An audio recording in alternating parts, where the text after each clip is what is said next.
All right, number 6.2.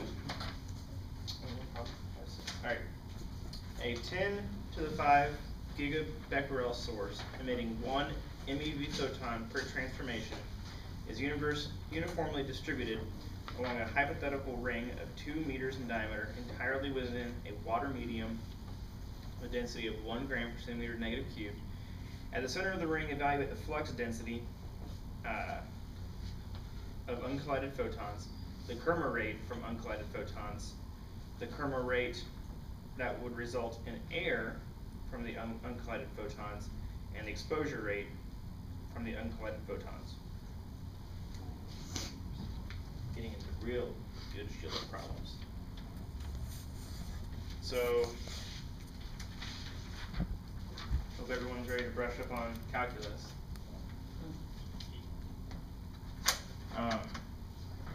So, you've got a ring here that is 2 meters in diameter, and you have a point here in the middle.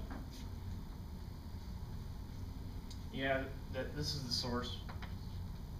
The source is a 10 to the 5 gigabecquerel emitting 1 MeV photon per transformation. So 10 to the 5 times 10 to the 9,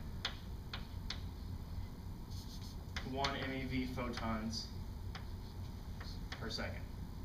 So that's 10 to the 14 photons per second.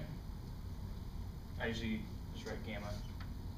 I don't make a big circle at the bottom of my gamma, but gamma's per second. It could be photon, or it could just be any type of photon. I usually just shorthand with gamma.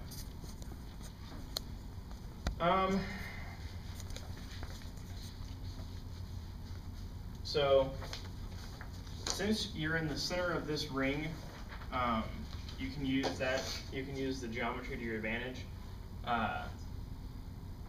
To this source, all it sees is it's surrounded by a bunch of individual differential. This is not the source. This is the source. This point right here is surrounded by all those different individual sources that are along this line, along this ring.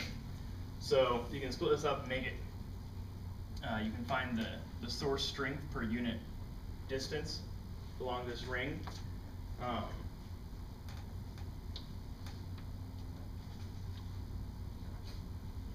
So yeah. So I said that this was the source of the ring, SR. But I also use another term, SL, from a line source. So this is in units of per second per centimeter. Everybody okay with that? Okay. Is So, that second? Yeah, per second per centimeter. So, what's the length of this line source, this ring source? It'd be circumference, right? So, 2 pi r, or pi d, so 2 pi meters. So, our source is going to be split across, I'm just going to calculate it over here, 10 to the 14 over 2 pi, and this is in meters, so I'm going to go ahead and say that there's 100 centimeters per meter, because we like things in centimeters. And we get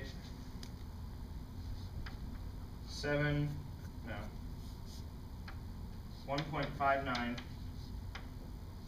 times 10 to the 11 per centimeter per second.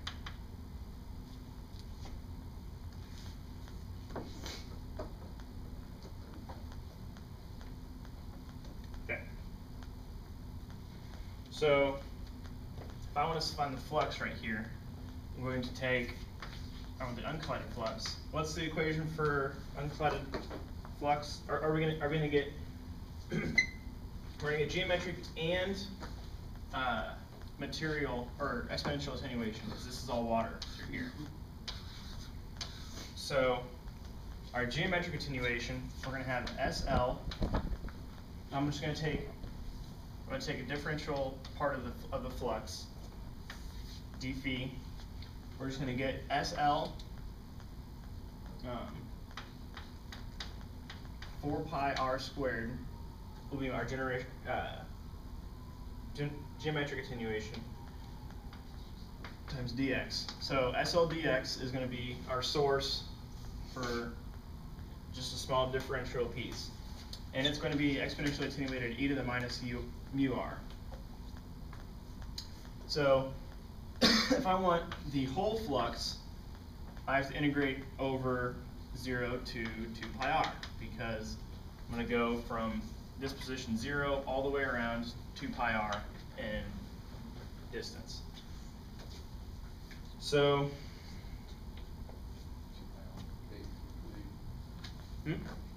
2 pi r? No. Okay. Everybody okay?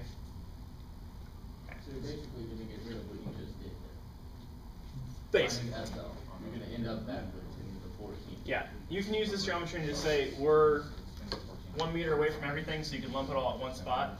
But I just did it this way. It's not always going to work out this way, but if this point was up here,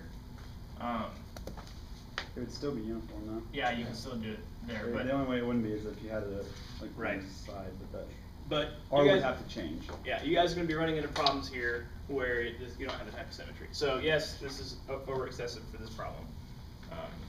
I see that. But so this is going to end up with phi is equal to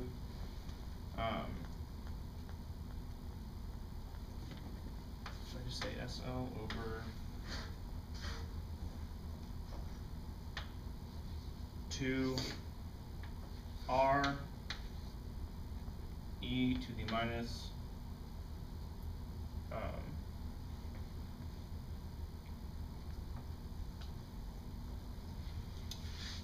mu r.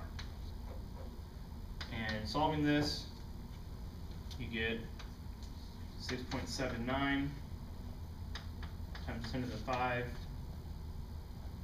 per second per centimeter squared.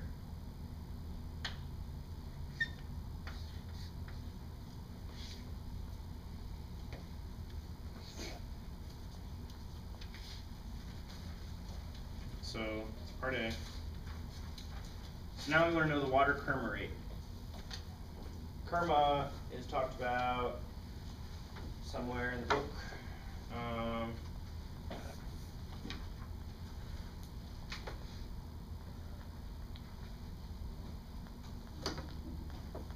5.72 is what Bowman's proton Kerma absorbed this. Yeah. On page 139. Yeah, so it's one of those, it's on one of these pages, I can't see exactly what I wrote down.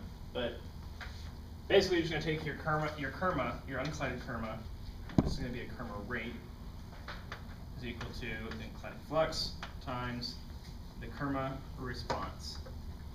This is how he does his R's for, I can't remember how he, It's just a script R. Yeah. okay, well, I can't do a script R. Like that? It's like kind of curly, but it's alright. That's how I do my Good enough. my response function R's.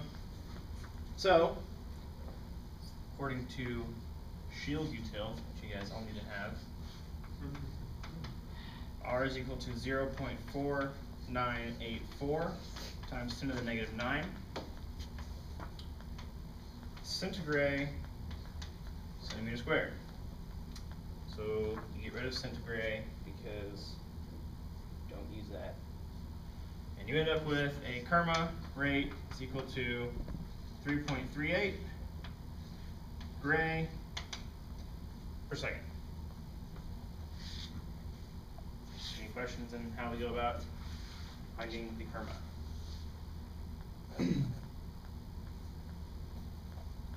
The equation for the response function is also equation 5.25, like if you aren't using field util. Okay. Yes. So, hey, it's UTR over rho. Yeah. Here's where all of these different types of U's come in handy. So whenever we define the different types of doses. Anybody have any other, oh, I guess I still have two more parts. 3.38, sorry. That's right. The next part is the air Kerma rate.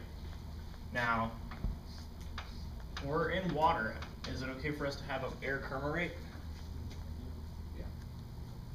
We're just changing the response function. Yeah, you You guys just have need, to find the response for error as well. right. And shield util does all that for you. And it is an awesome program.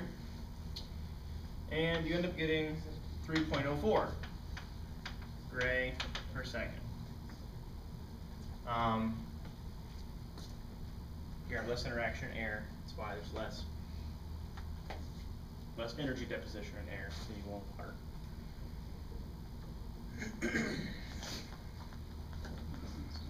And last, D, you can find the exposure rate in the uncollided photons. And that's just going to be equal to uncollided flux times the exposure response function. And from shield util, you get your response function. This is still for water, right? For Exposure air, or something we're different. supposed to use air. Exposure is always something else. Alright, good. Always air, is that what it is? Yeah. Always air, always. Glad I asked. So yeah, yes, Are you sure it's grays per second or is it micrograys per second? no, I'm not sure. Micro, grays, all of these, I'm sorry.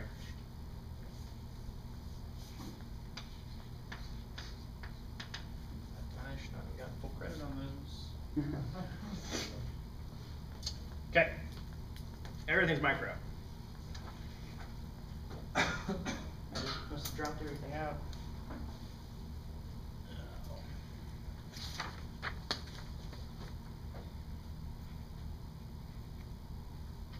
Yes, all those are micro. Okay, anybody have any other questions on this? Yeah, 3 grays per second is not a happy camper. No. Sorry, I'm looking for I- Brian. The response, what is it, grays?